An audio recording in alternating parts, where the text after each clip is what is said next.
You think there are some things that you should figure out early, though, where that just don't work?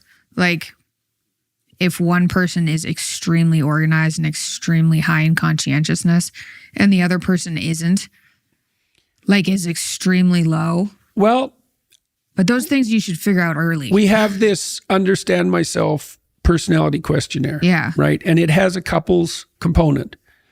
And which is great, by the way, and everybody should do it. Yeah. That's like my favorite thing other than Peterson Academy. That's my favorite thing that you've developed. I've been using that since we had to score it on paper. Yeah. Like, I was obsessed with that. I was the one that said we should do a couples version. Yeah. Was using it to screen people. I don't know. You know what it does? It sorts through extroverts too.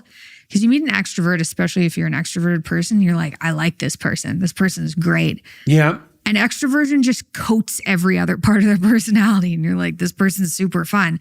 Yeah. I had that problem with hiring for a while. Right. It's like, are they awesome or are they extroverted? And a lot of the time it was like, oh, they scored 94th in extroversion.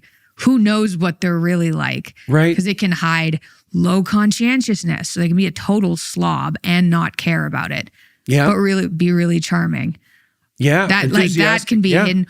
Or neurotic, like high neuroticism. So they're extremely volatile, but also very charming. Yeah. So just figuring out your personality and your partner's personality and being like, okay, are there things here that we have to discuss to see if we can work through? Yeah. And one of those has got to be conscientiousness. Oh, well, all of the traits, I would say, is the wider you are apart on a given trait, the harder it is to bridge the gap.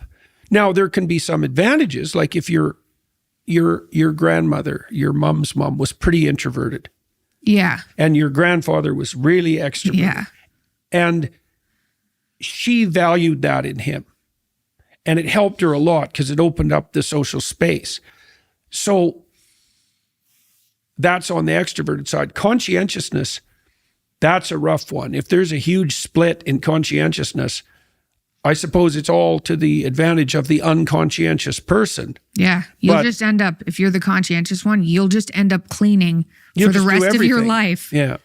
And time management is a hard one. Yeah. Yeah. Openness is another tough one. Yeah. Yeah. You know, if one of you is very, very open, interested in ideas, interested in aesthetic experience, and the other is very low in openness, it's like you're speaking different languages. This also might be helpful if people do find themselves in a situation where they have dated a number of people and they're like, it's not working, it's not working, it's not working. Am I a narcissistic, horrible person? And is that the problem? Or maybe you've got some extreme personality traits that are kind of rare. Because I think that's part of what happened to me with being, I'm an extreme person. And I was like, is it me? I'm the problem? I mean, technically that would make me the problem. But then I found another extreme person. I was like, okay, now we can be lunatics together. Yeah, well, I was fortunate with your mother too, because she's a lot like me, but not quite so much so. You know, your mom would be in the upper echelons of extroversion among 100 people, right? She'd be more extroverted than, say, 75 of those people, or 80 even. But I'm like more extroverted than 10,000 people. Yeah. So I've always been that way, right? I talk ever since I could talk. I never stopped. So, yeah. That's pretty funny. Got any concluding thoughts? I can wrap up a little bit. Yeah, you go for it. That was fun. We started by talking about conservatism in this non-political sense. If your life is a mess, you should think hard about doing what other people have always done. And what does that mean? Well, we kind of outlined that with the Future Authoring Program. You know, get married. Have some friends that you value, and think about what that means. Sort your family out.